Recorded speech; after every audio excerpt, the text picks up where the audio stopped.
Oops. Okay, I'm live on YouTube. I'm just going live on Facebook now.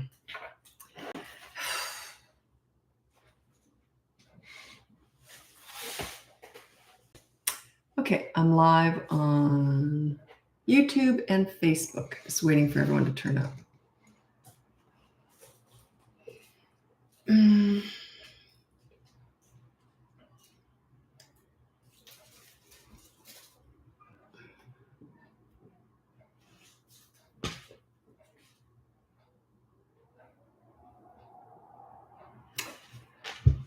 Am I on Facebook? Yes. Why is no one turning up?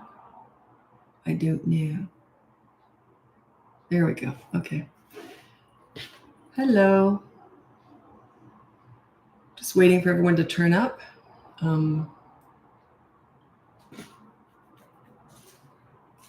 While we're waiting, I'd love to know where you're from. And if you're new here, is this your first time you've live?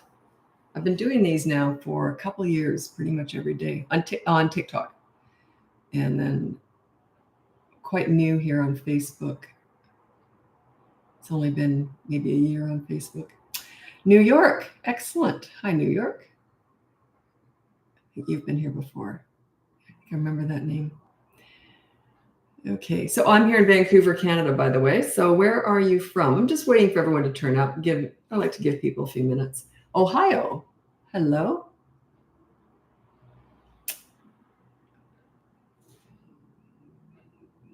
Trenda, is that your first name? Trenda.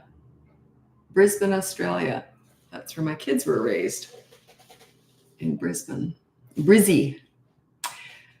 First time I'm from Australia. Oh, welcome. My kids were born and raised in Australia, so I'm half Australian too.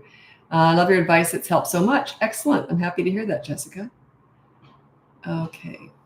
Trenda. Oh, okay. Trenda. Cute name.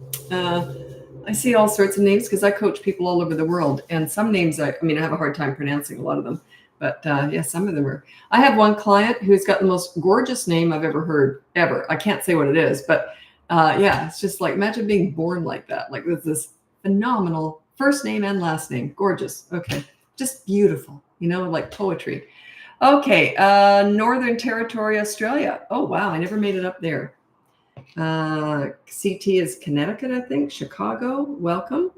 Okay. Let's get going with your questions. First of all, I'll introduce myself for anyone who's new.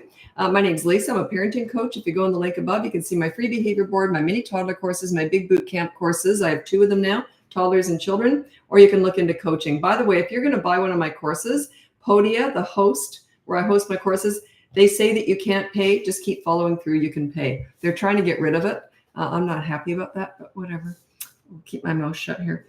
So yeah, you can actually pay. Just keep following the process through. It just looks like you can't. Anyway, they're trying to fix it. Okay, Knoxville, Tennessee. Linda Lake Worth Beach. So is that the name of the beach, or is that your name's Linda at Lake Worth Beach, Florida? Okay, I think I've got that. Denver, Colorado. Okay, so let's get going. Oh, sorry, I don't answer grandparenting questions. I stay in my lane. I only teach parenting, because if I was to give you advice and the parents didn't like it, get what I'm saying? Okay. Okay, this is Christina H. On YouTube, made a mistake. On vacation, I imposed a consequence for attitude. Ooh, you don't do that. But you said you made a mistake, so you already know that, right? I'm just telling that for other people. 9 years. I've learned better, but it just flew out of my mouth, albeit calmly. Regretted instantly, but I still followed through because. Is that because? Is there something else coming? Still followed through. Yeah. She's 9. How long ago was that? Yeah, I'll let it go. Let it go for now.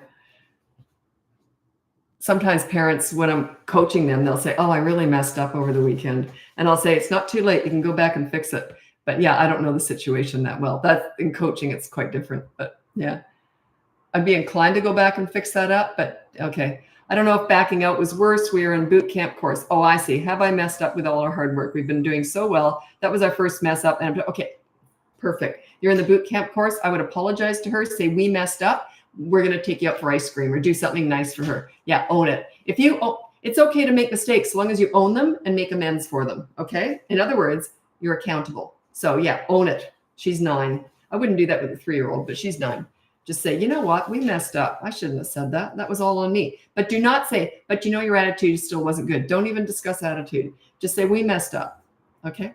Own it. Move on. Make amends to her. Yeah, you can fix that for sure. Actually, you'll come out even better. So that's not a bad thing. Okay. What would you do if a 2.5-year-old keeps throwing and swiping drinks and items off the floor at home and in public? Okay, why do they have access to that stuff? I wouldn't allow, I would say no, and I would take that stuff away and I would hand feed them and hold their drink cup for them. They'll eventually learn. They're going to have an absolute fit when you do that. You got to be willing to go through the storms to get to the rainbows. Okay, they're going to have a fit. Their fits, meltdowns, tantrums, and scenes are them learning a lesson. You've got to be willing to go through that. Parents who try and avoid all that are actually avoiding the lessons with their children too. They've got to learn how to process the word no, and they've got to learn how to stop doing naughty things. That's how you teach them, by allowing them to have a fit when you take control. That's okay. They'll survive. You may not, but they'll survive. Why do we not correct attitude? Attitude is a byproduct of your lack of leadership. And it would be like saying, let's say in a marriage, you say, I don't like your attitude. You better smarten up. Does it ever help? No. You know what I mean? Like you just don't address it. I could go on and on and on and on and on about this one. Let's say you're dealing with a teenager and you say to them, look, I don't like your attitude. They're going to come back at you. I don't like your attitude either. Like, you can only really address actions. They're measurable, they're less arguable, and attitude really is a byproduct of your lack of leadership. So it's on you anyway, right? Their bad attitude is because you're not a leader. So that's why it's on you. If you're going to address attitude, address yourself, become a leader. That's all I teach here is leadership. So, okay. Do I back out of the consequence? Yeah. It sounds kind of crazy, Christina, but it makes sense if you think about it, right? You messed up. You can go back, only if it's a few days ago or even maybe even a week ago. I'd go back and say, you know what? And say you talked to me, okay? Say you saw her on a live and she told you this. So it makes it more official. And she told me that I was naughty for doing that, and laugh it off and say, we're going to do something nice for you. Don't make a big deal out of it. Just do it though. Yeah, it'll make you look even better. And why do we not correct attitude? Because you can't correct attitude. You can only increase your leadership skills, and then the attitude disappears. Like my kids didn't cop an attitude with me because I was a leader. They just don't. It'd be embarrassing for them.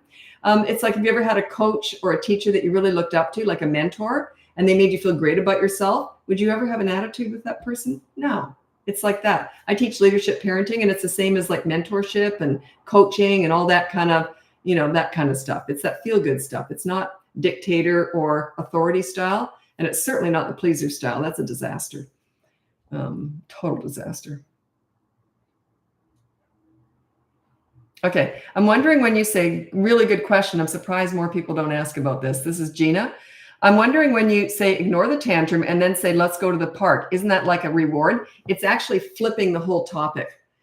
So as soon as they're finished their tantrum, you're actually rewarding them calming down. But you don't hug. A hug seems more like pity, like you feel sorry for them. You don't feel sorry for them having a tantrum. But yeah, what she's referring to is when they have a tantrum, you completely ignore them. Like you're just filing your nails, waiting. As soon as they stop, you ignore the tantrum, right? As soon as they stop, you say, oh, y'all done? Okay, let's go to the park. They'll start to connect the dots. The sooner I stop this craziness, the sooner I'll get to the park. You don't always have, it's not really a reward. It's more of a, oh, you're all done now. Okay, you are kind of rewarding the calm, but it's sort of like, oh, it's all over. Like you're identifying that they get attention once it's over. A hug is completely different. A hug is a sympathy. It's caressing, like, oh, I'm so sorry. I'm sorry. It's just different. It's just different. But when you say, oh, you all done? Okay, let's go to the park. And you say it like that. You don't go, oh, are you all done? You want to go to the park now, sweetie pie? It's not like that. It's more like, oh, you all done? Okay, let's go to the park. Like matter of fact. Or let's keep going. Let's go. You don't have to go to the park, but you say, oh, you all done? Okay, let's get in the car now. Let's go. Whatever you were going to do anyway, just pick it up where you left off.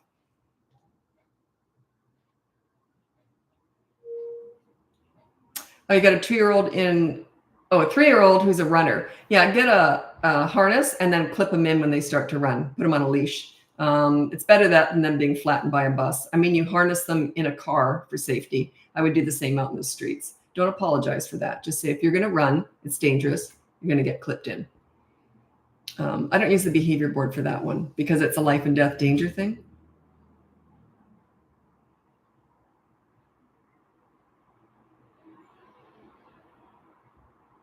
Oh, you're asking about teaching. I don't teach teaching. I don't know anything about it. I teach parenting. A huge portion of my clients are teachers, principals, and child psychologists and psychiatrists or whatever.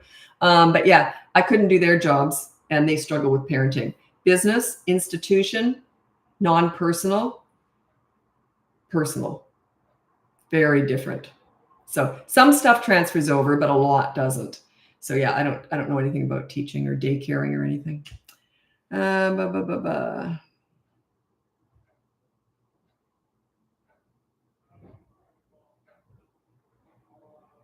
Okay, this is Sarah. A good question. Okay,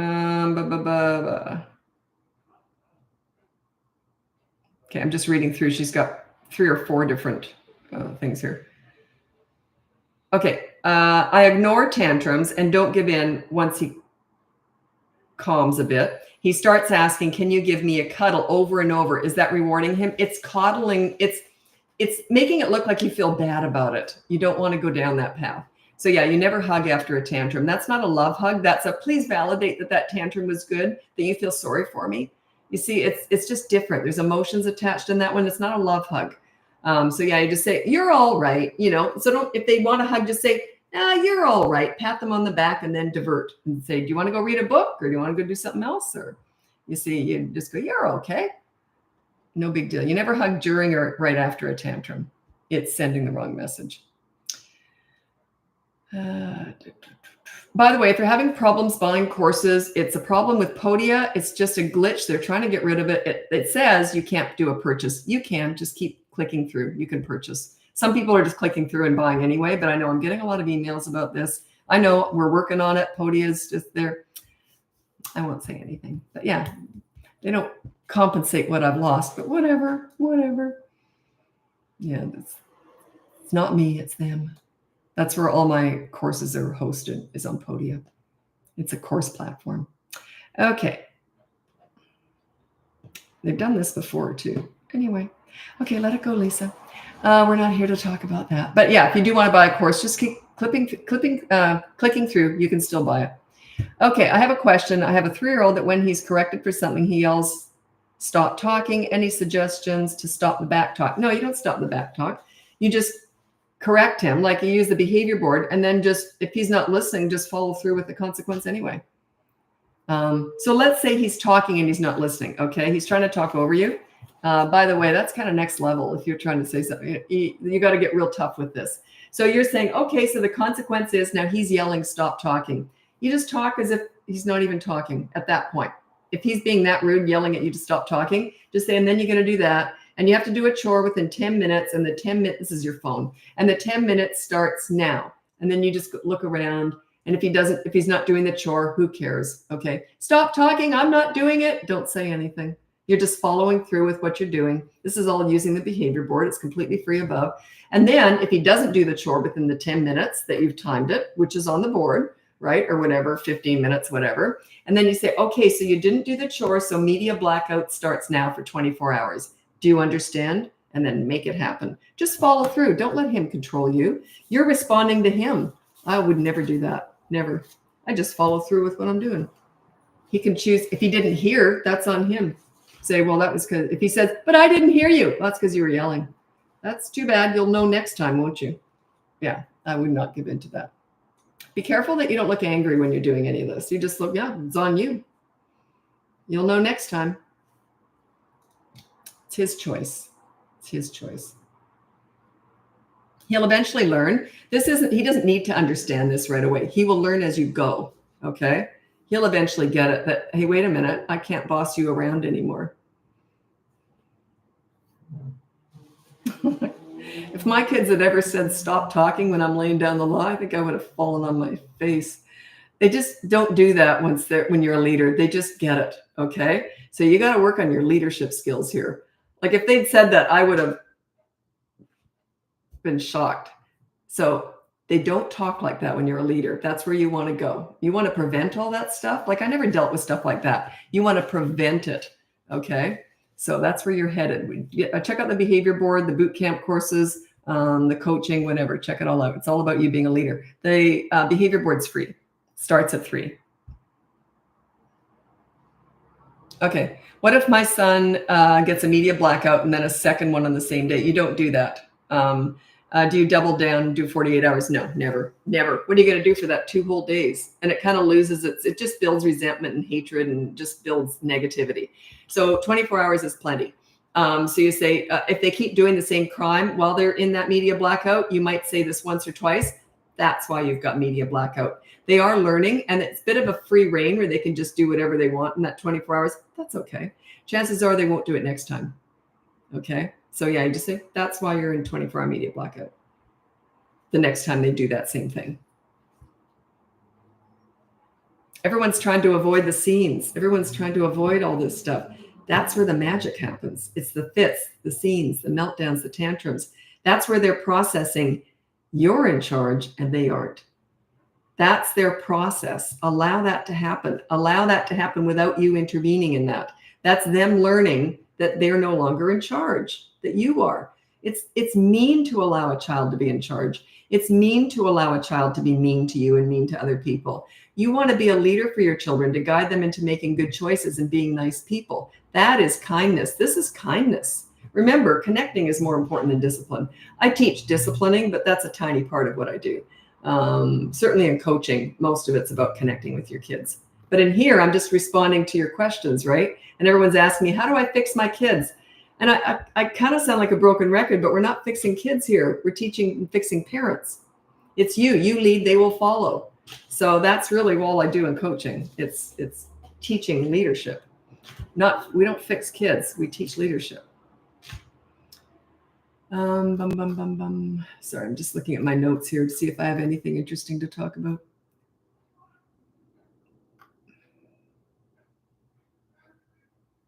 Oh, nothing new. Nothing I feel like talking about right now. Is whining in the attitude department. At 5 years old, here's what I'd say. I would say, let's say they go, I don't like that, or I want that, or something. And then you say to them, I'll tell you what, when you whine, like, I don't want that, you just mimic it quickly. And you say, I will not answer that in future. Okay, that's whining. It's not very pleasant. So I won't be answering that anymore. But if you ask nicely, I will answer you, but the answer may still be no. But whining, you won't get any answer. Okay, they're 5. You don't say that to a 3-year-old. You sort of do a little bit, but they're not going to understand it. 5-year-old would understand that. So every time they whine, just ignore them. After you've said that, though. What you can do is if they're a chronic whiner, you've never addressed this before, they might not realize they're whining and they can't figure out why you're ignoring them, because you know what I mean? Like it just might be such a habit. So have a signal. Remember this Ross from Friends? That's one I use a lot in coaching. So if they whine, just go like this as a reminder. So it reminds them. Western Australia, hello. I've got a couple clients right now in Perth. Perth. And a couple in Brisbane, Sydney. I don't know if I have anyone in Melbourne right now. But yeah, I never made it over to Western Australia. My kids were born and raised in Australia on the East Coast.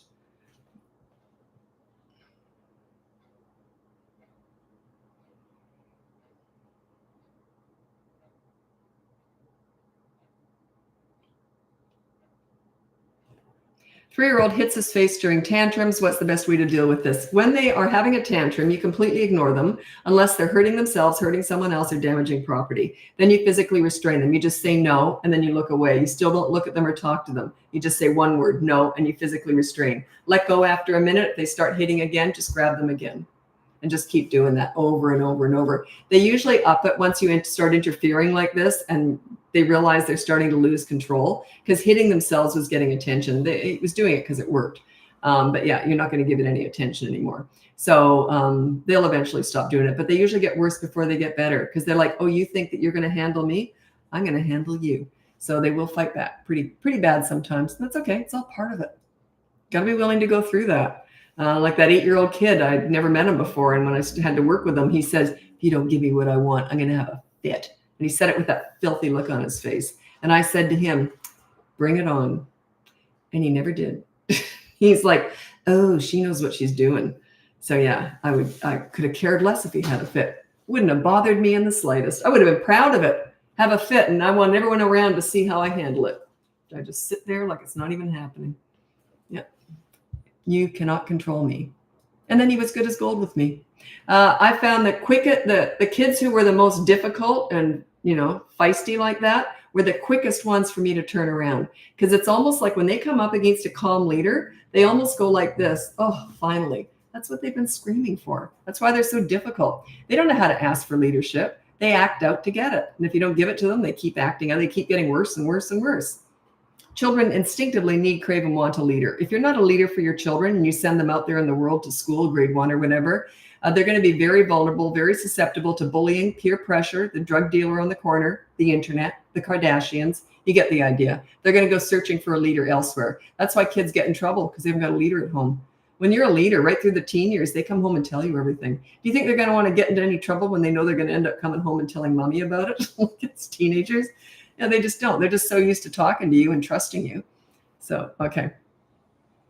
Calm leader, absolutely. But you can be you'd be calm during the storms when you're disciplining, but the rest of the time you'd be crazy during the rainbows. So you can have fun with your kids, goof around. I used to chase my kids with underpants on my head.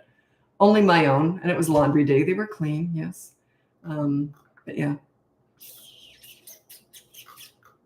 I wrote something down here. Just a sec. We got to find it now. I never organize this. What's wrong with me? Oh, there it is.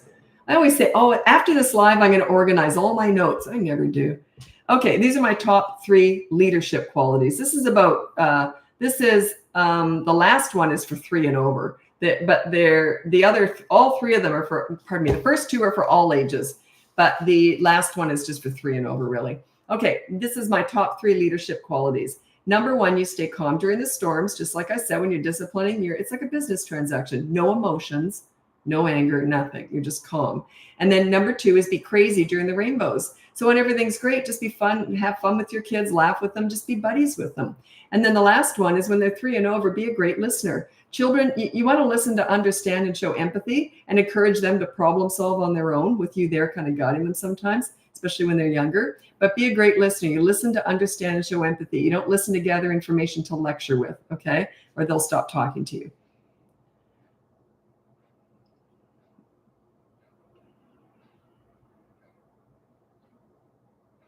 I just had a heck of a day today. I've just had a really crazy week. I don't know why. I got to get more organized. I don't know what's going on. My head is just spinning because I got so much I got to do again tonight. I'm just looking at all my notes. I should cover all this up. It's stressing me out. Okay. Cover that up. I just remembered something I have to do that I hadn't written down. So that's what led me into this tailspin here. Okay.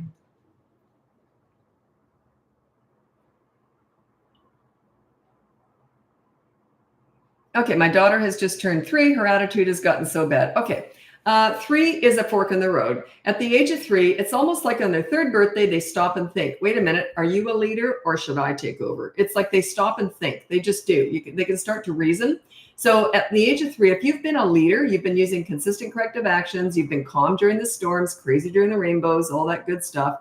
Then at 3, they get super easy because you're a leader and they just pick up on it. They go, oh, I got a leader here. I may as well just calm down and enjoy life. Okay. Or if you haven't been a leader, you've been a pleaser, trying to avoid all the scenes, giving them what they want, or you go the other way and you discipline them, then they often go the other way. So yeah, that's the fork in the road. So it's a sign you want to work on your leadership skills. Check out my boot camp course for 3-year-olds and above, 3 to 12-year-olds. That might be for you. You can buy courses right now. Podia, where I host my courses, they've got a glitch in their system. They said they're working on it. It should have been done anyway. It should never have happened. Anyway, it says that you can't buy my courses. Just keep clicking. Yes, you can. It's just trying to connect with Stripe, but I use PayPal. That's why it's doing that. It has nothing to do with anything other than that. And they're trying to fix it. Anyway, so you can buy courses. Just keep clicking through because I've been getting a lot of emails on that. First time catching you live from the UK. Welcome, Jen. Followed you for a while. Excellent.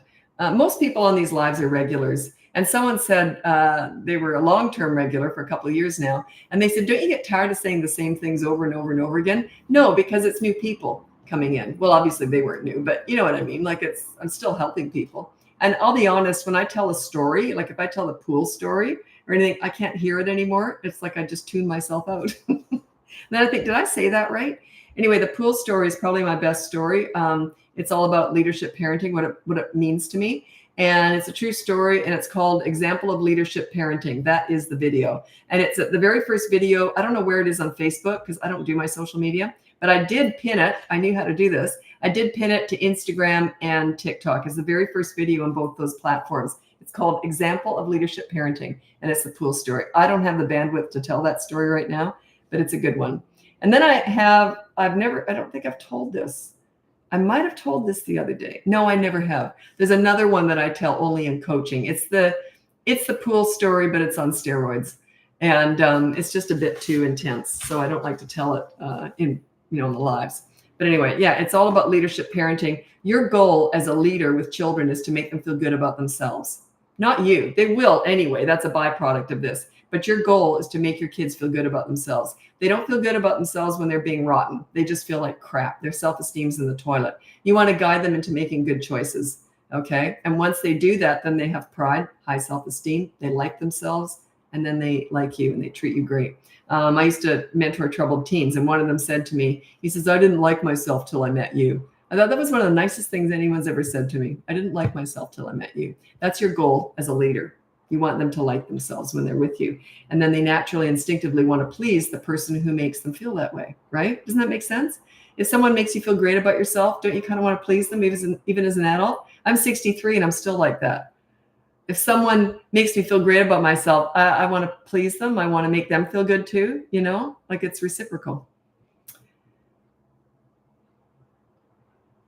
What if one of us is a leader, calm in the storms, but the other isn't? There usually is one clear leader. You can both be leaders as parents, but there usually is one that's better at it than the other.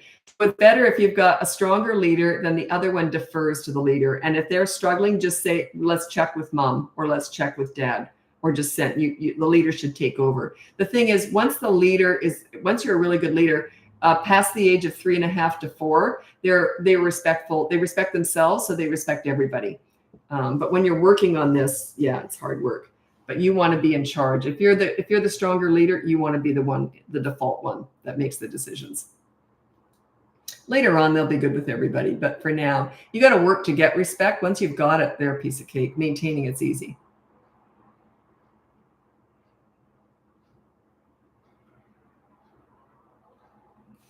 Okay, potty course is going great. This is Olivia on YouTube. So they've got my potty course. So potty course is going great, but how do I get my 2-year-old to tell us she has to go potty? We'll literally hold it till we put him on. Okay, so that's why I didn't wait for my kids to tell me. I just kept putting them on every 30 minutes or every 60 minutes. I got really good at knowing when they had to go. I also monitored how much they were drinking and eating. And then eventually when I'd have them on the toilet, then I would sort of say, "Ooh, do you really have to go?" And then they say, "Yes, I do." So I kind of did it. I took charge of all that. But some of them will tell you, but they don't all. Yeah. One of my kids did and one of mine didn't. I can't remember which one, but I just kept putting them on the toilet because I kind of knew when they'd have to go. And I kind of used my mom's theory. Like they don't always have to go like a lot. So my mom used to say, my mom went to the bathroom all the time. She was just one of those. So everywhere we went, I'll just go and have it. She always used to say, sorry if I'm being graphic, but she was very funny. She'd say, I can always squeeze out a teaspoon. It's like, thanks, Mom. By the way, have you met my new boyfriend? She was very funny. Okay. But yeah, it doesn't mean they're going to go a lot, but you want to sit them on there frequently. Oops, I got to go. I got to move over to Instagram. If you want to check me out over there, it's BratBusters Parenting. And I'm on YouTube the whole time. Look at the link above if you're interested. And you can see my free behavior board, my mini toddler courses, my big boot camp courses. I have 2 now, one on toddlers, one on children. And you can buy all my courses. I know that Podia says you can't. It's a glitch they're working on. I don't know. They just put this warning up for some reason. They're trying to fix it. You can just keep clicking through. You actually can buy the courses. Or you can look into coaching. I do have a wait list for coaching, but I'm still coaching. Okay, thanks so much for joining me, and I'm hopping over to Instagram. Bye now.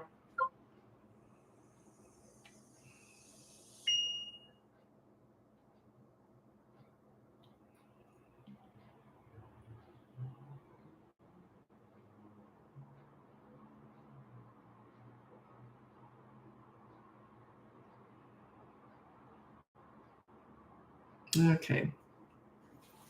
Take a drink.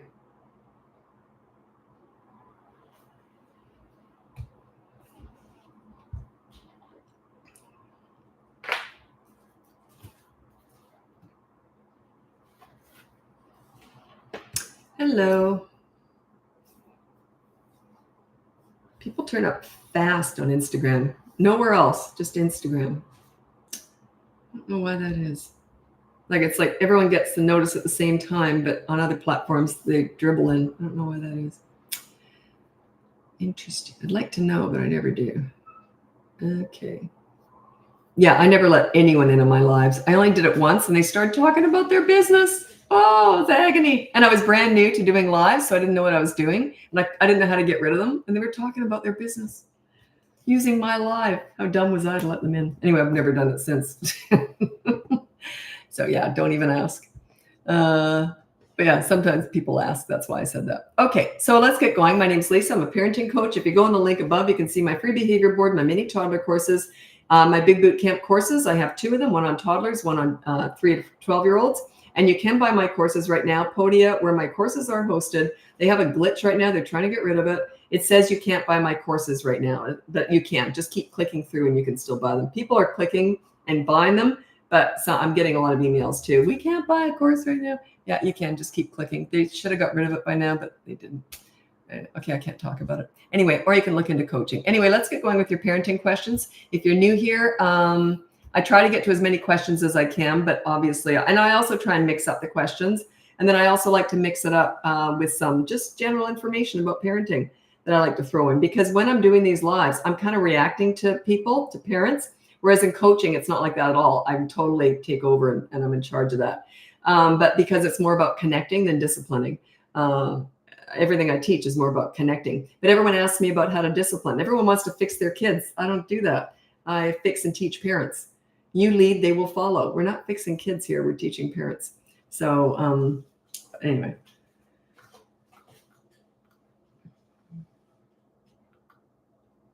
So I'm just looking at my stories here.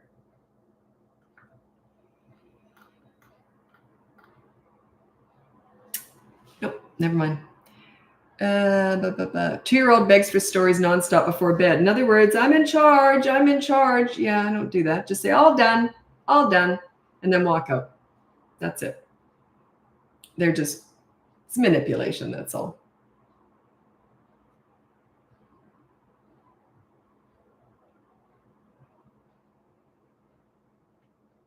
Bedtime. I have a course on bedtime battles. It is from 2 to 8 years old. And it's in 2 parts, how to get them in bed, then how to keep them there. It's a whole process, so I don't go through it on here. But anyway, yeah, check that out.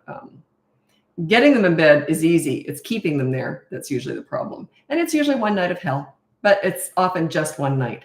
The only times, like I had a client today who kind of struggled with it, but they had reverted back. One of the other parents, is sort of, it just didn't work out. So they didn't follow it through. So it was going okay, and then they didn't follow it through. But yeah, if you just, it's going to be a battle. You got to be ready for it. Okay, bedtime battles course hasn't helped with twins sharing a room. Okay, this is what you do. If you've got 2 kids sleeping in the same room, you have one of them sleep in your room on a mattress while you're doing the other kid. And then you can switch them up and train the other kid. Yeah, that's what you do. It's a secondary. I don't like to just share that information on the course because I don't want everyone doing that like the first time. But if it doesn't work, that's what I would suggest you do.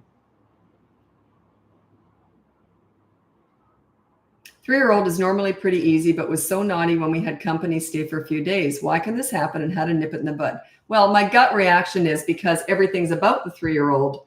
Like they're getting all their own way. Everything's about them. They're focused on them. And then company comes along and all of a sudden they're not the center of attention. Or if they are, they're used to pushing you around. So then they push other people around. So yeah, I'm suggesting that maybe they just are used to getting their own way and all of a sudden other people are taking over. That could be one of the reasons. That was just my gut reaction to that.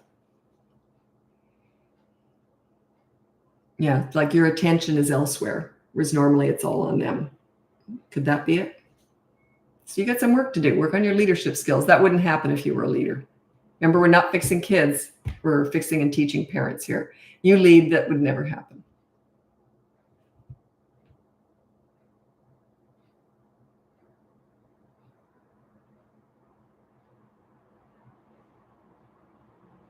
How to handle 3-year-old hitting in public. You just say, when we get home, we'll discuss that. So make sure it's on the behavior board. No hitting is on the behavior board. And then when you get home, say, come on, remember earlier you hit someone? Let's look at the board. You always go to the board and look at it. And you say, okay, so your consequence is this. And you have to clean up something or whatever it is in 10 minutes and start the timer. Do it all quickly. I forgot. I didn't mean it. And the timer starts now, 10 minutes. And then just look away. Whether or not they clean up, that's on them. If they don't, say, okay, time's up. Okay, the second one was now you didn't clean up within 10 minutes. I'll do it now. I'll do it now. That's too late. You didn't do it in 10 minutes, remember? It's on the board.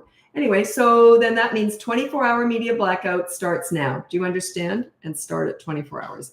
Even if they run and clean up, just say you don't have to do that now. 24 hours has already started, the media blackout. So just follow through. Calm, calm, calm. That's on them. They will eventually learn, hey, wait a minute, I have control over this. I used to teach my kids, if you're good, life is good. If you're bad, life ain't so good. I'll make sure of it because I'm your mom and that's my job. So in other words, it's all up to you. It's not my choice that you're having to do a chore or you got media blackout. That was your choice. They eventually connect the dots if you're consistent and calm when you're disciplining. They will eventually connect the dots and just get easy. It takes a while.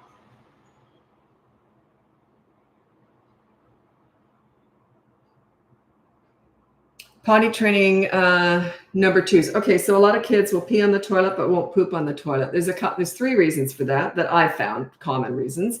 Number 1 is splashback. They might have been splashed. They don't like that. It's usually boys because they got more equipment hanging down there, right? They don't like splashback. Number 2 is they hang phobia. They don't like, or pulling. They don't like the feeling of their poop hanging in midair. It's pulling on them. They don't like that. And the 3rd one is cold. They don't like a cold tush because when they're pooping in their pants, it's all nice and warm and cozy and smashed in. That's what they're used to, right? So what you do is you get a little porta potty and you put some toilet paper in the bottom so it's touching their bum so they don't get the hanging. Also hike up the heat in the bathroom, and there's no water in there for splashback. So you can give that a go.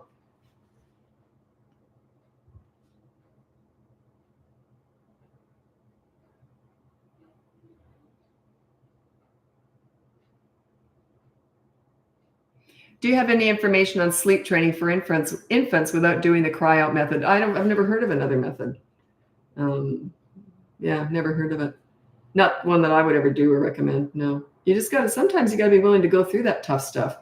I did it with my kids. It was just one night, like just an hour or so. And it was brutal. I mean, they were crying, but I was outside the doors, crying into a pillow too, just sitting in the hallway. So yeah, it's brutal. But if you're always trying to avoid the uncomfortable stuff, yeah, you don't want to be the pleaser parent who's always trying to avoid the icky stuff because that leads to disaster down the road. It's good for my business because I have to fix all that stuff, but I'd rather not.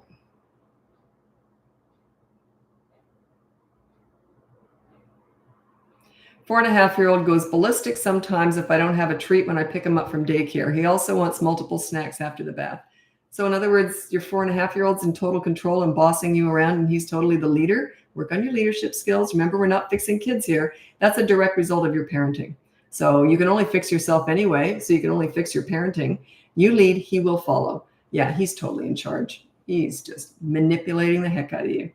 And yeah, check out, you might want to look at my boot camp course. That's for 3 to 12-year-olds. And you can buy courses right now. The platform Podia, where they're all held, they got a mess up in their system, and it says you can't buy courses. I'm getting a lot of emails yesterday and today about that. So they really messed up. Anyway, they said they're trying to fix it. So we'll see. You can buy courses. You just have to keep clicking through. It says you can't, but you can because people are still buying, especially now when I've set up, you can do that. Anyway, yeah, people are buying. Yep. So it does work. It just says that it doesn't. It's so frustrating. 6-year-old is still having meltdowns. Is it normal? Well, it's normal if you're not a leader. Yes, that's very normal. But if you're a leader, that's extremely not normal. So yeah, it's usually a sign that you got to work on your leadership skills. It could be some other reason they're having meltdowns. I don't know. But generally speaking, if they're still having meltdowns past 3.5 or 4 years old, that's you got to work on your leadership skills. They tend to calm right down when they've got a leader and when they're able to calm themselves. And they can't do that till they're about 3.5, when they can actually stop and think and stop and reason a little bit. When they get to be about 3, they can't do that under 3. They just don't have the bandwidth. I'm going to read out my top 5 tips for parenting toddlers. Because they're just different. There's nothing wrong with toddlers. Everyone says they're crazy. They are, but once you understand that, then they're quite, it's quite doable. But a lot of people are just, actually, I've got a funny video coming out. My daughter does all my videos, and she showed it. We were both laughing out loud at this. Oh, it's actually already out there, I think. It's the toddler one. I can't remember what it said. But anyway, I never look at my videos, but she showed me this one. It's doing quite well. Which one is it? Toddlers are, anyway, I'm going to read out my top 5 tips for parenting toddlers. Number 1 is child-proof your home so you never have to say no. Number 2 is you set up a toy rotation system so they're never bored. Number 3 is when you want to connect with a toddler, you do so in their world. You don't go to the nail salon with them. You go to the park and roll down the hill with them. They just look at you differently when you know how to connect in their world. Number 4 is kind of similar. When you want to discipline a toddler, you do so in their world. They're not about words. They're about actions. So you use consistent corrective actions. And you got to be really, really consistent, because they'll remember the one time you didn't do it. They just do. Kids never remember what you did well, but they sure remember when you mess up. And even toddlers, they just do. Okay. Not about words. Don't use these mini therapy sessions. I know they're trendy right now. They've been trendy for a long time, and they're a disaster. Discussing all their big feelings and big emotions and all that garbage. They're going to agree with you in the moment, but then they're just going to go right back to doing whatever they're doing. And then you think, what's wrong with them? They're 2. That's what's wrong. There's nothing wrong with them. They're just 2. You can't reason with a 2-year-old. Number 5 is stop trying to figure them out. They're not figure-outable. They're brand new, fresh human beings. They've got one marble and some tumbleweed floating around in there. Imagine if you've only been in the world for 2 years, and the first year you were a potato laying on a mattress. They're just brand new. I always call them crazy, but they just haven't developed sanity yet. They're not there yet. So the video I did, I actually laughed out loud because I'd forgotten I'd said that. But it's like when parents will try and reason with a 2-year-old. You shouldn't do that. No, I know, mommy. I know. You're never going to do that. Hurts me. You don't want to hurt me. No, I waboo. And, you'll never do that. No, I never do it again. You turn your back, they do it again. And you're like, what the heck is wrong with this nutcase? They're just 2. You just did a therapy session with a 2-year-old. That is wrong with you, not with them. Okay. They're about consistent corrective actions. And they don't learn the first time. They'll learn like the 50th time, because they learn through repetition. Okay. Yeah, I don't let anyone in my lives. I only did it once. They start talking about their business, trying to sell their stuff on here. Anyway, yeah, that was a couple of years ago. I've never done it since. Okay. Another reason too is because I'm here to serve you. So if someone was to come in on a live, they might take over, and it might be just about them, and it wouldn't be serving the greater, the more people. It just isn't what I do in my lives right now. I've learned what my strengths are too. And I'm very, I like to get bullet points, get this done, get that done. Coaching's very different.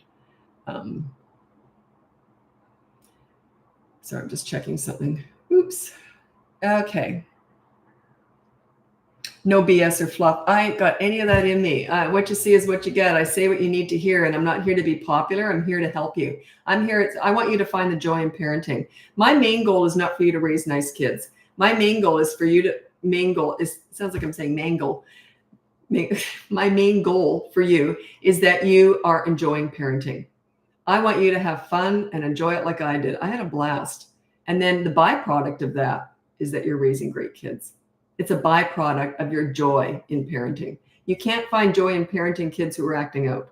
So I teach you leadership so you can find the joy in parenting, and then the byproduct, and you got these great kids that never give you any trouble. Okay. Okay, here we go. This is Laney Loon. I feel I've done everything wrong and struggling with my 6-year-old. He's defiant, back toxic. Okay. I don't even know where to begin, but I know it's my lack of leadership. Would the boot camp be a good start? Oh yeah.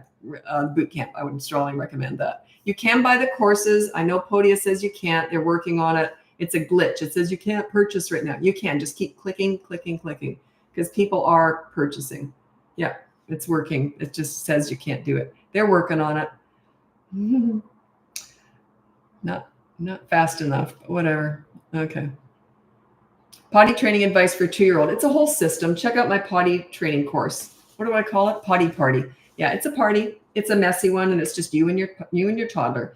I trained my son in 1 day and my daughter in 2 days. No pull-ups, no night diapers, nothing. But I was already a leader, which helped. So they kind of tended to listen to me. So because when I say something, I'm going to follow through, and they knew that. So, but it was fun. We had fun with it. And I'll tell you a funny story. My son had just been trained, and so I did everything right. I always bring a porta potty with me wherever we go. I made sure he didn't have too much to drink or anything before we went out. Anyway, we were grocery shopping, and we get in the checkout, and I'm putting my groceries, and he's 2.5, and he says, "I have to poo."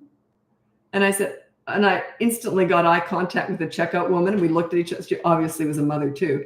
And we just looked at each other like this. And I said, "Oh, that's okay, sweetie. We're almost done. Then I'll take you to the bathroom." And he goes, "I have to go poo now." Now, when a toddler says I have to go poo now, it's probably crowning.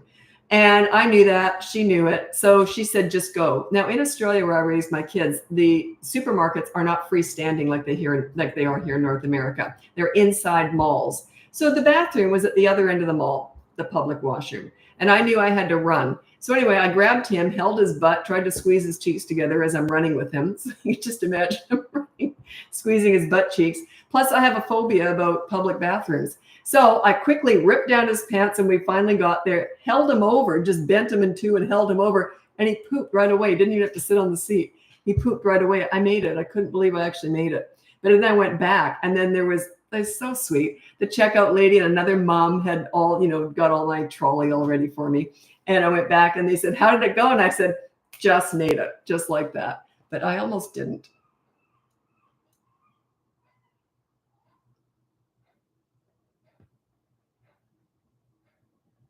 Okay.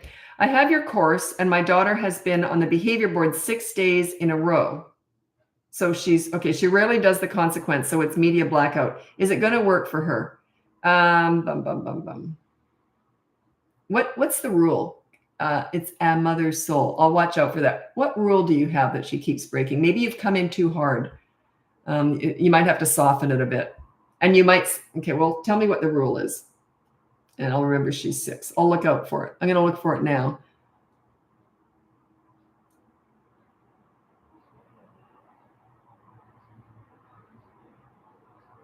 No yelling. Oh, no, that's in the attitude department. No, you can't put that at all. That's in the attitude department. You never put no yelling or no sassiness or no, that's why it's not working. Yeah, you have to put an action.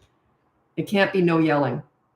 You know what you just said to her? Stop being naughty.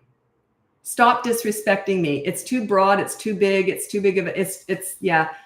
Get rid of it. Put down no hitting, or make your bed every morning, or put your dishes in the dishwasher before you leave the kitchen, or something like that. Yeah, you put attitude.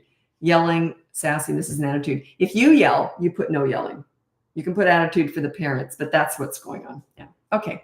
Good. I'm glad you came here.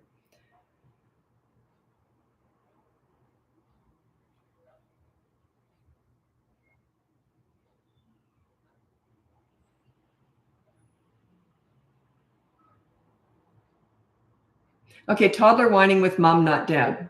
It's a pretty straightforward answer. It must work with mom and not with dad. Am I right? I don't know why else they would do that.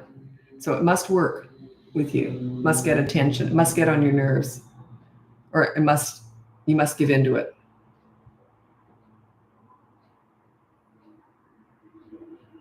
Is swearing okay to go on the behavior board? Yeah, it's no bad words. That's more of an action.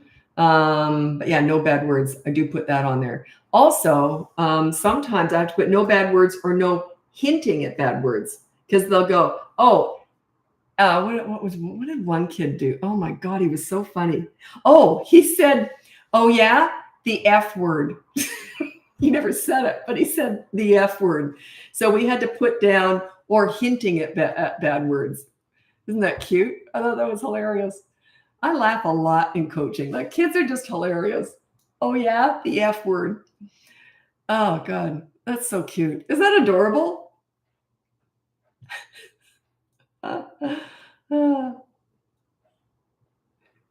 Okay, what time is it? Okay, I've still got lots of time. I wanted to.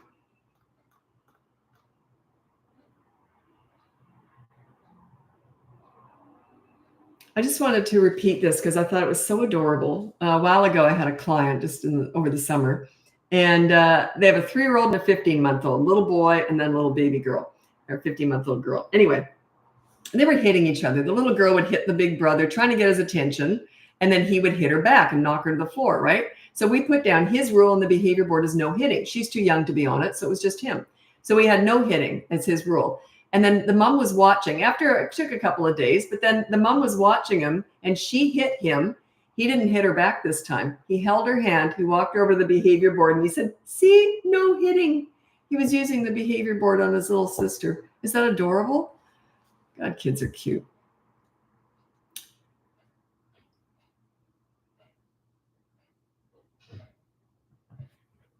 Well, oh gosh. Okay, you're going to hate me. My 2-year-old is so stubborn and literally just, oh, you're going to hate me. Here I go. Didn't stop me at all, did it? My 2-year-old, oh god, that cracked me. I made myself laugh there, just a sec. My 2-year-old is so stubborn and literally just screams and cries when they want or don't want to do anything. Explaining isn't an option, but there is zero focus on what I'm trying to say to her. Yeah, you're trying to talk too much. Just take action. Just say, we're going to brush your teeth. No, I don't want to. Brush your teeth. Follow up. Mean what you say and say what you mean. When you say, we're going to go now, they might have a fit. Pick them up, put them in the car. You go. Whatever you've just said, you follow it up with action. Words are useless with toddlers. Useless. That was funny. Oh, you're going to hate me. Here we go. That reminded me, one of my favorite comedians is Brian Regan. And we saw him recently, this year, I think. Anyway, he said, oh, I don't want to talk bad about anyone, but here we go.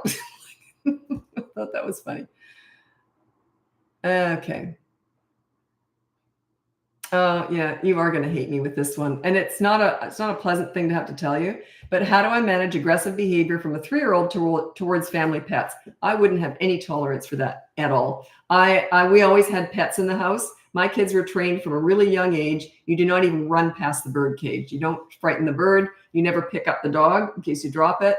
And I would have rehomed my pets if I couldn't stop that behavior.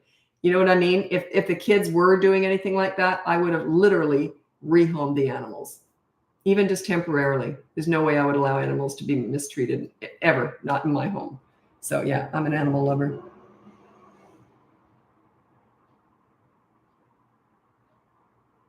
Check out if you want toddler advice, check out my toddler tantrum busting course. You can buy courses. Podia, where I'm hosting my videos or my courses, they've got a glitch in their system that says you cannot purchase right now. It's wrong. They're trying to fix it, but you can purchase. It's just something coming up on the screen that's irrelevant. So you can just keep clicking through because people are still buying courses. Most people are turned off by that. So I doubt very much they're going to reimburse what people, whatever. It's frustrating. Anyway, but check out the toddler tantrum busting. You can buy all my courses right now. Podia just says you can't, but it's wrong. You can buy it. They're trying to correct it. How do you correct bad attitude? You work on yourself. When you're a leader, the attitude goes away. It's the last thing to disappear. If you're a leader, their attitude improves. The back talk, sassiness, all that stuff, it goes away. It just does. It's an organic thing. You cannot correct bad attitude. You fix yourself as a parent, and then they respect you. You got to earn that. You got to earn respect. It's not just going to be handed to you. You can't just go like that. How do I fix my kid's attitude? No, you got to work on yourself. Fix yourself. Fix your parenting, and that bad attitude disappears. It's the last thing to go. Love Brian Regan. Yeah, he's very funny. I've got a few comedians I really like. I don't watch a lot of stand-up. My all-time favorite comedian was David Brenner. He's passed away years ago. Or not that long ago, I guess. But anyway, he was the one who invented the stuff, the relatable stuff. He invented that, Len Seinfeld picked up on it, and everyone picked up on the relatable. You ever notice when you do this and that? That was David Brenner. He was very funny. He was the only one that I used to watch all the time. I really liked him. Okay, 3-year-old copying bad behavior from kids at school. Any tips? Now, I often say if you're a leader at home, you don't have to worry about them when they're out. When you're not a leader at home and you send your kids out into the world, they're very vulnerable, very susceptible to peer pressure, which is what that is, bullying, the drug dealer on the corner, the internet, the Kardashians, whatever. But if you're a leader, they're not susceptible to any of that. Peer pressure has nothing over you, over leadership. So work on your leadership skills. Remember, we're never fixing kids, we're teaching parents. You'll have way more power than any other kids will because they look up to you. They feel good about themselves when they're with you.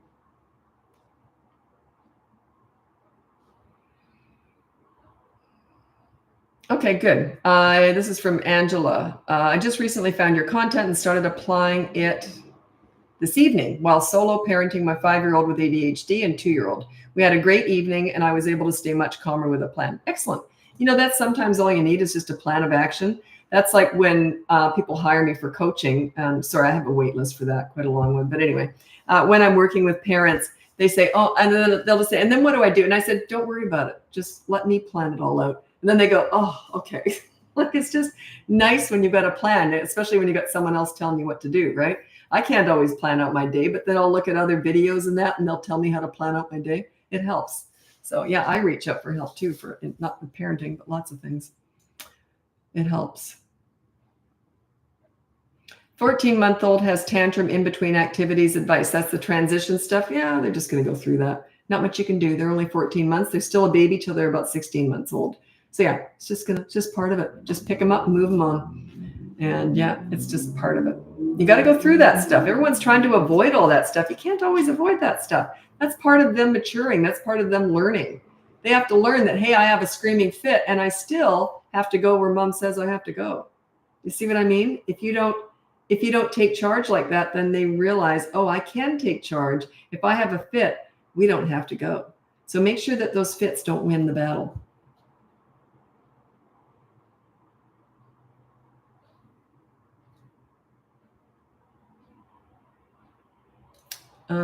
Time's up. I'm gonna have to go soon.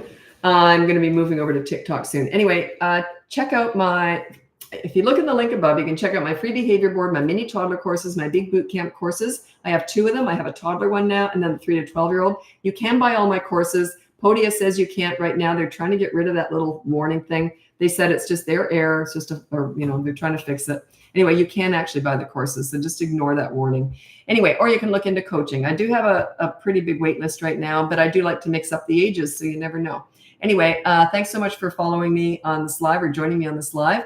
And I'm going over to TikTok now. I'm on YouTube the whole time. That's where I save all of my lives. Anyway, thanks so much, and we'll talk to you tomorrow, hopefully. Bye now.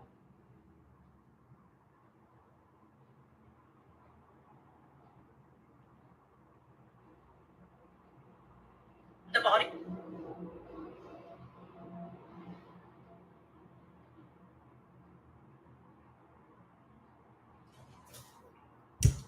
Oh, I just got to take a sip while I'm waiting.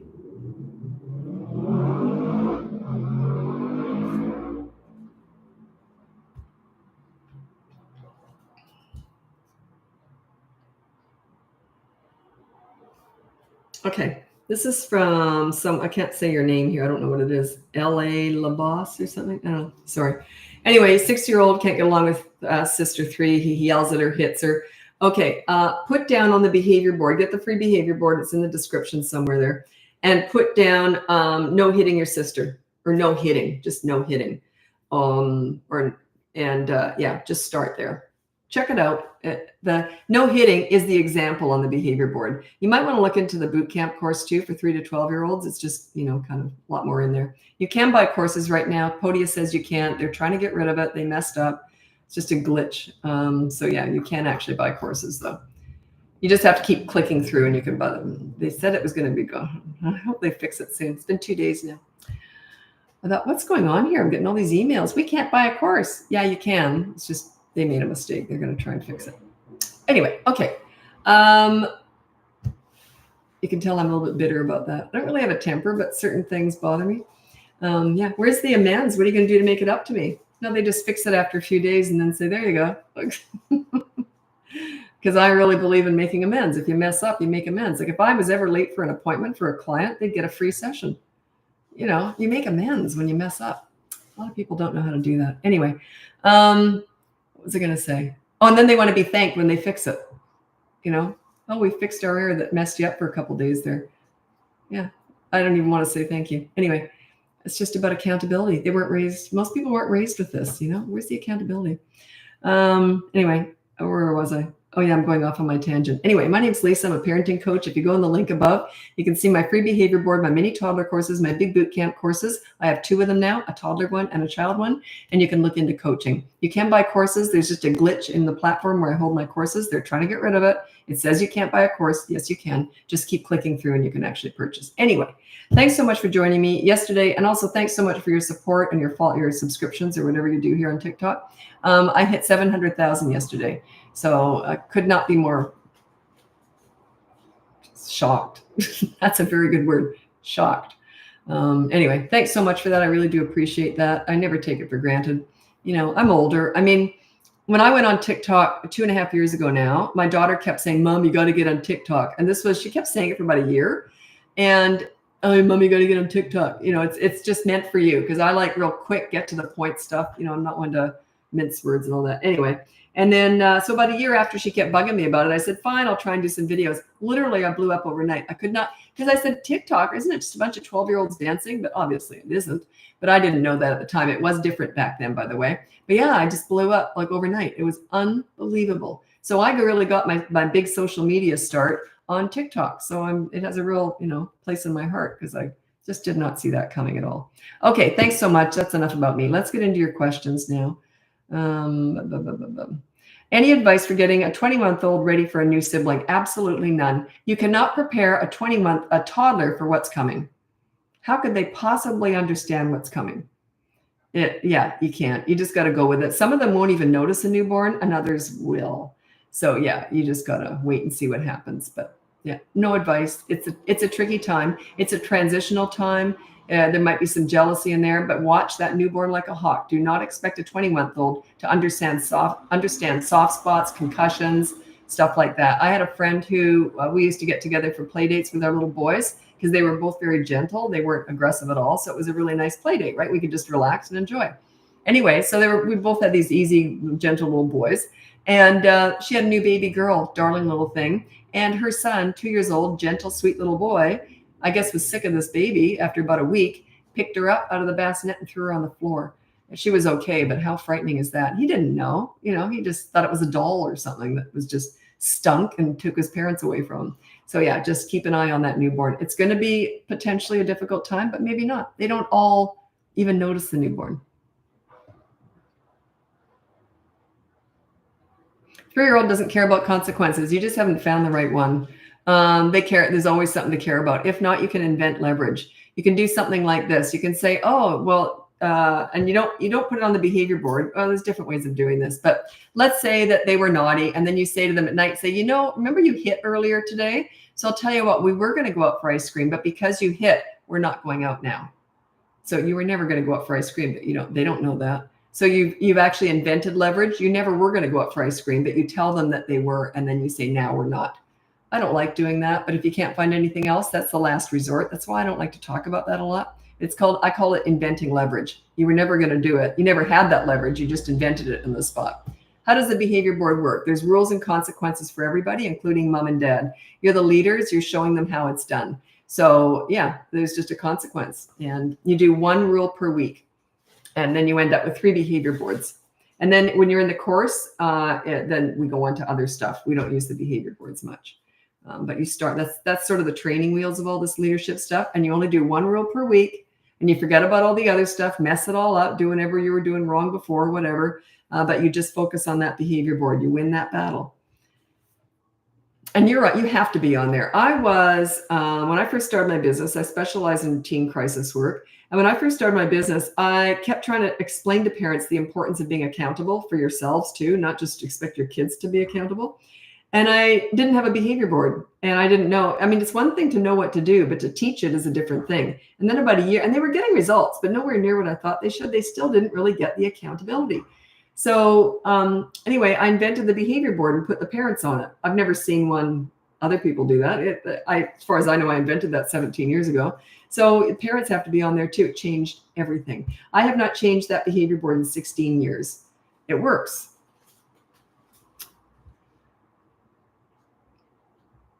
I thought you shouldn't bring up earlier bad behavior.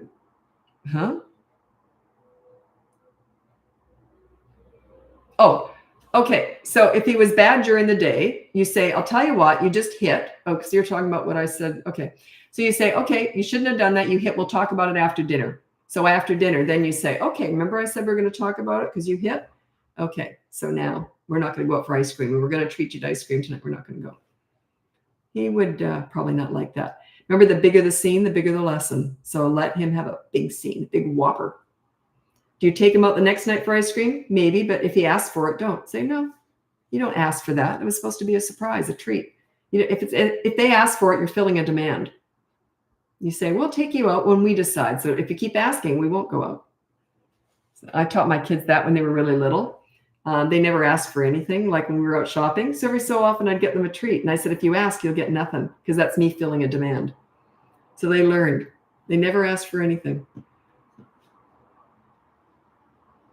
Yeah, they did get stuff once in a while, but it was on my terms, not theirs.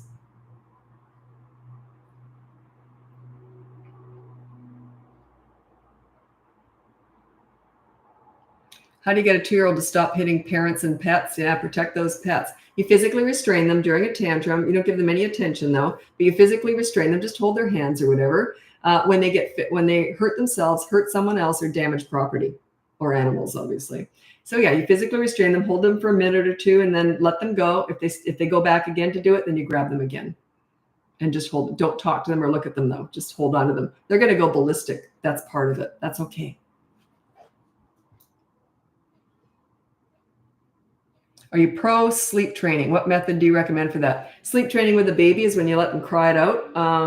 Generally, I've never found anything else that works. So yeah, I don't teach that particularly. Like I teach leadership, and that's not really in the leadership department. That's sort of more, you just got to do what you got to do. I did it with both my kids, and I went in every 5 minutes. You're okay. Tried to lay them back down. Then I went out and cried in the hallway again into a pillow.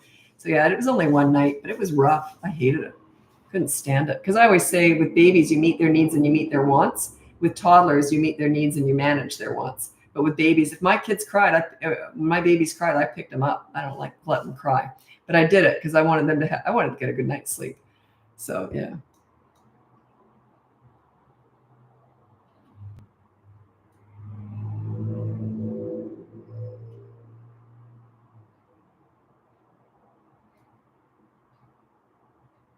Oh, I just want to say again, if you are trying to buy a course, I've been getting emails all day about this. The Podia, where I host all my courses, has this message up that says you can't purchase right now. It's just a glitch. They're trying to get rid of it.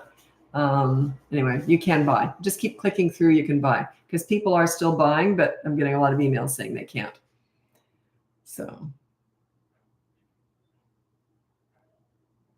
Oh, you're asking about pregnancy? I'm just a parenting coach. I'm not a doctor or anything.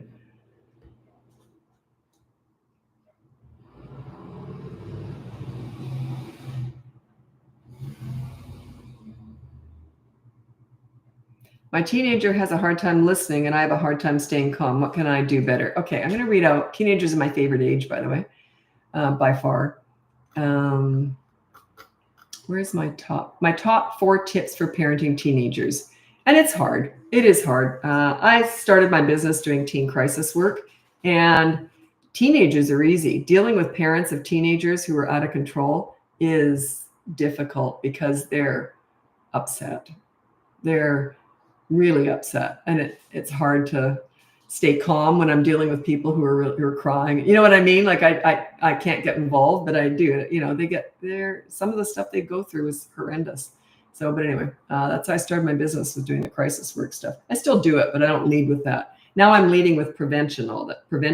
But anyway, these are my top 4 tips for parenting teenagers. You listen to understand and show empathy. You don't listen to gather information to lecture with, or they will shut you out. If they want your advice, they'll ask for it. They already know it anyway. Number 2 is you negotiate as much as possible. You say, hey, I want your dirty clothes in the hamper from now on. What do you want from me? Reciprocity. You're building respect. You're building mutual, respect and accountability. Number 3 is don't sweat the small stuff with teenagers. If they do something stupid and it's not a big deal, just say something like this. Hey, that was stupid. Do you want to hear what I did when I was your age? And laugh it off. Or do you want to hear what I did this morning? It's okay to make mistakes. They're learning, just like you did. just like you do. We all make mistakes. It's okay. And by the way, if you save your energy for the big stuff, you'll have more clout. If you don't micromanage them, very important to let them make some mistakes and then just say, yeah, I've done that too. That's okay. Let's move forward. And number 4 is don't leverage the good times to talk about the bad times. Whenever I've got a client, and I teach connecting with teenagers mostly, and then you can deal with stuff you don't like. But the more connected you are, the less likely they are to do stuff that you don't like. You know what I mean? Anyway, so that's my main focus. Anyway, so I'll say to them, okay, look, I'm trying to connect you with your teenager, get a bond going. So maybe you'll go out for coffee with them or whatever, whatever you do. But do not talk about how they've disappointed you or the bad stuff. Do not do it. Every so often, I'll get a client who just can't help themselves. They'll be sitting having coffee and they'll say, this is so nice because we've had such a rough 2 years. Disaster. Then they can't figure out why the teenager says F you and takes off. They can't figure that out. They can't put that together. Yeah, it's frustrating because I do all this work with them. And then I say, do not talk about the bad times. Every so often they do. And then they're always guilty when they come back to me the next session. I did it. I talked about the bad times. Don't even mention it. Just wallow in the good times. Let it go. Let it go. The payback, the revenge, is when they are grown up and they have their own teenagers and you can just sit back and watch the show. And when they complain to you, oh, just like what I went through with you. That's the time for revenge, not now. It's more give than take. Give with teenagers. What is the hardest crisis teen situation I would never tell you that. You can imagine. Horrible stuff. My most challenging client was not a teenager, though. It was something I'd never heard of before. It was very, very unusual. I had to work really hard with the parents who were freaking brilliant people. They were fantastic. But it was something really unusual. That was probably one of my most exciting clients because I had to really think. But yeah, the teenage stuff, it's just because I've got so much experience with that it's kind of, but it's always, just if you happen to be a parent, sometimes I get other coaches watching me. If you've got what it takes to work with parents of troubled teenagers, make sure you're really confident and know what you're doing first, because I'll tell you what, when I'm talking to parents of troubled teens who are maybe self-harming and that, you really want to know what you're talking about, because it is, it's a lot of responsibility, and I never take that lightly, ever. Teenagers are,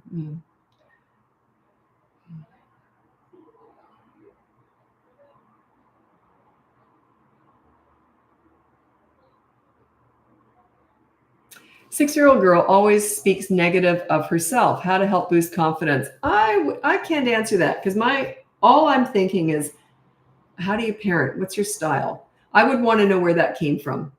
Where did that negative self-talk? Do you do it to yourself? Where'd that come from? They're not born doing that. That's a learned behavior. So I would have to assess that. If you want my personal help with that, you'd have to look into coaching. But yeah, I would need to know where that came from. There's a reason for that. That's a learned behavior.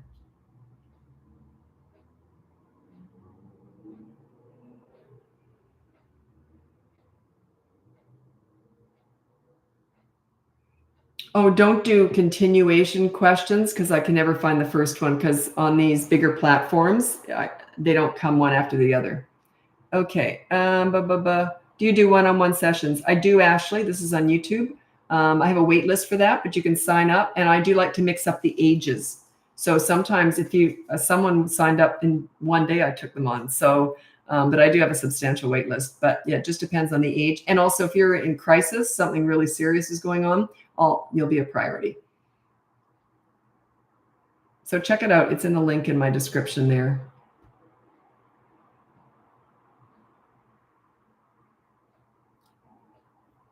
A question I get a lot from parents, and I'm sorry to say I can't really help you with it, is how do I control myself through all this? I can't help you with that. That's your job.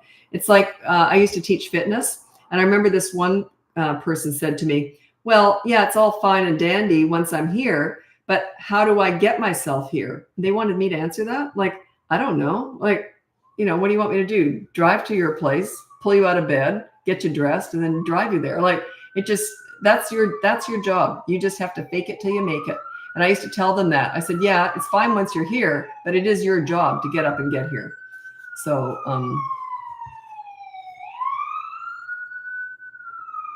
sorry, I'm just waiting for the siren to go past.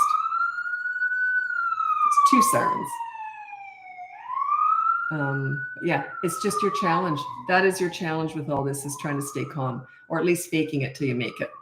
The thing is that, does it help to know that when it works, it's great, and then you can calm down naturally anyway, but you got to put in the hard work. It's like anything that's worthwhile. It's hard. It's not supposed to be easy. Getting respect is hard work. You got to earn that respect. It doesn't get handed to you. You might just end up with a really easy kid, but most kids provide a little bit of challenge, right? So, but yeah, you got to earn that. You got to work for it. And that's your challenge. It's like going to Weight Watchers or something and asking, oh, okay, the diet's great, but how do I not eat everything in my fridge? Well, that is the challenge. That is the work. It's handling yourself throughout this stuff. That is the challenge in this, but it works. Once you start getting results, it gets a lot easier.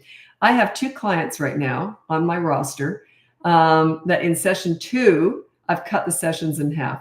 They just get it. They're going, I got this. They've been watching, both of them have been watching me for a long time now, and they're just getting it. So I cut the sessions in half so they can drag out.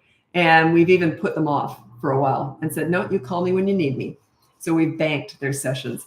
That's unusual. 2 of them in 1 year, and they're both at the same time.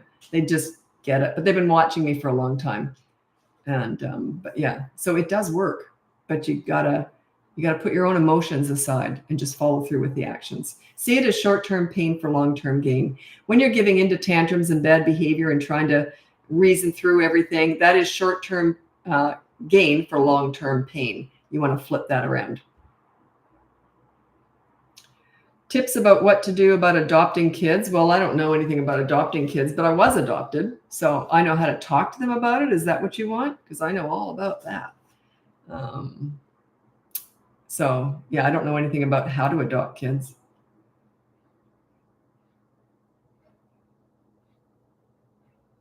But I will tell you a cute story about my how my mom told me I was adopted. I meant how to deal with adopted kids. Well, I was adopted. So anyway, my mother, I was about 2, and I can remember this. I can remember because I wasn't really talking yet. And I can remember pretty much every single age. Like I can remember what I was thinking because I've analyzed kids for my whole life, basically. And but I can remember my mom looking at me funny one day. She was out in the back. I was sitting on the big boulder in the backyard, and she was gardening. And then I was holding my little doll, which was a little black baby doll. And she said to me, she looked at me funny. And she said, I'd never seen my mom look at me like that. And she was going to be telling me I was adopted. So she was getting serious, right? They don't usually look at a little toddler seriously. So anyway, like that, and she goes, you adopted your little baby, didn't you? She doesn't look anything like you, because I didn't look like my parents or anyone else in the family. So she goes, you adopted her. She's really special because you chose her. So that's how I was told I was adopted, because I think a neighbor was pregnant or something, or someone was pregnant in the neighborhood. And she said, that's a baby in her tummy, but you, and then I thought I was in her tummy. And she said, no, you were never in my tummy.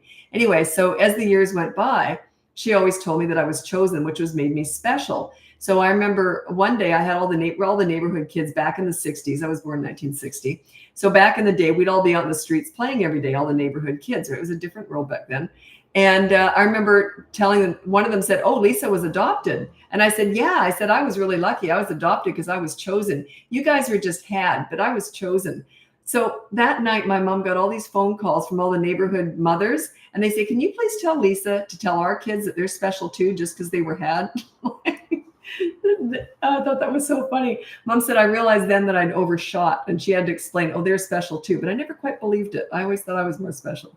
So because she raised me, I thought being adopted was really great. Plus, I was very open about it. I used to brag about it all the time. I love being adopted. Secrets imply shame. So you should always be open about it, and don't treat it like it's a big deal. Like she just treated it like, yeah, she's the adopted one. She's adopted, because my brother wasn't adopted. So yeah, no, she was adopted. Like it was no big deal. There was no big seriousness around it. It was just a fact. And yeah, I loved it. I love being adopted. It was interesting. There was another kid in my school who was adopted. But it was secretive. I think she told me because I was adopted and I talked about it all the time. But she didn't. And it was like a secret. So secrets imply shame. And there's no shame about being adopted. Certainly back then there was more of that back in the 60s, but nowadays tons of kids are adopted. Okay, by the way, with the courses, there's a warning that says you can't buy my courses right now. Yes, you can. Just keep clicking through. Podia is trying to get rid of that. They messed up. It's on their system. It's a glitch, but you can just keep clicking through because I'm getting tons of emails. We can't buy a course right now. Yeah, you can. It's Podia. They just messed up. It's been 2 days. They haven't fixed it yet. Whatever. Okay. By the way, thanks so much. I hit 700,000 followers here on TikTok yesterday. So, blown away by that, but I just want to keep thanking you for that because I do really appreciate it. I do not take this for granted at all. I really appreciate that. How many kids do you have? I have 2 kids and 1 granddaughter. My son's 34. He has a 7-month-old granddaughter, or he has a 7-month-old daughter, and my daughter's 29. She works with me. She's my business partner. She does all the back end planning stuff, marketing, all that stuff, and I do this. So yeah, just 2 kids. And a granddaughter. Gosh, she's precious. Yeah, she's 7 months old, and she's doesn't talk. My son, when he came out of the womb, I swear to God, he was talking when he came out. He just never shut up. He was really mouthy like me. I'm like that. So he was talking loud and just always like I was like that. He was like that. And his little girl's more normal. She doesn't vocalize as much, but she's just starting to now. But it's quite cute. I thought, is she going to be as loud as her father? I don't think so. You look much younger. I'm 63. I look after myself a lot. Yeah, my whole life revolves around health and fitness. But still, can't work out the face, you know. You can work out the body, but you can't work out the face. That's catching up with me. I'm fine with that. I like being in my 60s.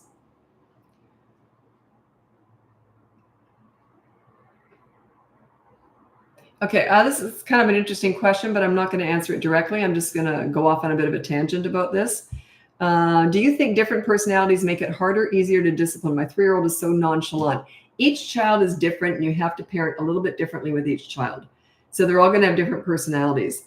I'll give you an example of this. I still had the same rules and consequences for my kids, but a good example of how they're all different, and you do have to adjust yourself around each personality, was my son was more like me. I used to tease him a lot. Like I would hide under his bed and grab his ankles when he'd walk by and scare the bejeebies out of him. He loved it. My daughter would have probably had a cardiac arrest. I mean, she just couldn't handle that. So I couldn't tease her. So, you know, and I knew that. So we were just talking about that today. So yeah, my son was more like me. We love being teased and all that kind of stuff. She didn't like it. She doesn't like it. So yeah, they were just different. So I was very different with her. We had a lot of fun with her too, but just not as much teasing. I was teasing, but just not quite to the same level. The problem with my son, though, is I was horrendous. He said, he was joking around, and he says, to this day, he can't open up a pantry door without like shaking, because I used to often be hiding in the pantry like this. So, but the problem with him was that when he became a teenager, he became really good at all this stuff. So it was payback time. I didn't think about that. All those years of teasing and tormenting him and laughing, and then it was payback. By the time he was a teenager, he was good at it. So yeah, it was payback. That's okay. I took my medicine. I live in Vancouver, Canada. How has being an adoptee affected your parenting? Well, I never saw it as any different from anything else, really. Like I still was raised with a lot of love, and I don't think it never made any difference to me. No, not at all. The only thing that I heard consistently when I was growing up was I really looked quite different from everybody. I have a lot of hair, and my hair was the first thing you saw. Was all this gigantic hair, and neither of my parents or anybody else in the family had this huge head of hair. So it really set me apart. I did look quite different from everybody. But yeah, but nothing really bothered me. It didn't affect anything really. No. I did find out something interesting. I never really did any searching or anything until I went on that 23andMe. As you're getting older, you kind of want to know what's coming. So anyway, I went on that, and then I met someone like a cousin of one of my parents. So this person, we had a FaceTime, and she said, "Oh, you're in your." I was in my 50s at the time. She goes, "Yeah, yeah." She goes, "You haven't gone gray yet, have you?" And I said, "No." And she goes, "Yeah, you probably never will." She goes, "We don't go gray." Isn't that interesting? Because everyone thinks I dye my hair, whereas I just haven't gone gray yet. I'm 63. And she goes, "Yeah, that was," and I've never heard anything like that because my kids are my own kids, but I didn't know anything about the future when you're adopted. That's all a bit of a mystery. But even to hear that the reason why I'm not going gray is it's genetic. It was quite interesting. So I've never had that before. That was kind of fun. Also, I've got like lime green eyes. And they said, yeah, a lot of the family has lime green eyes. So those are two things: huge hair that doesn't go gray and lime green eyes. So, but it was kind of fun to talk to someone who, could tell me, oh no, that runs in the family. That was fun. But otherwise, I love being adopted. Like what it was never a negative to me. It never made any difference in how I parented that I know of. Do you look back when your kids were, do I look back and wish I'd done any parenting differently? No, not at all. I had tons of experience with kids before I had my own. I would do the same. Pretty much exactly the same. I teach leadership, and I had a blast with my kids. I was best friends with them. We goofed around constantly because I never had to discipline because I was a leader. When you're a leader, they don't fight you. They just don't. They feel respected, and they respect you. So yeah, I wouldn't change anything. Anyway, I got to get going. Thanks so much for joining me. Check out the link above. You can get my free behavior board, my mini toddler courses, my big boot camp courses. I have 2 of them now, toddlers and 3 and above. You can buy courses. I know there's a glitch on Podia where I host all my courses. They're trying to get rid of it. It says you can't buy anything right now. You can. Just keep clicking through. But I'm getting lots of emails about that. But they're trying to get rid of it. Anyway, or you can look into coaching. So thanks so much for joining me, and I'll be back again hopefully sometime tomorrow. So happy parenting. Bye now.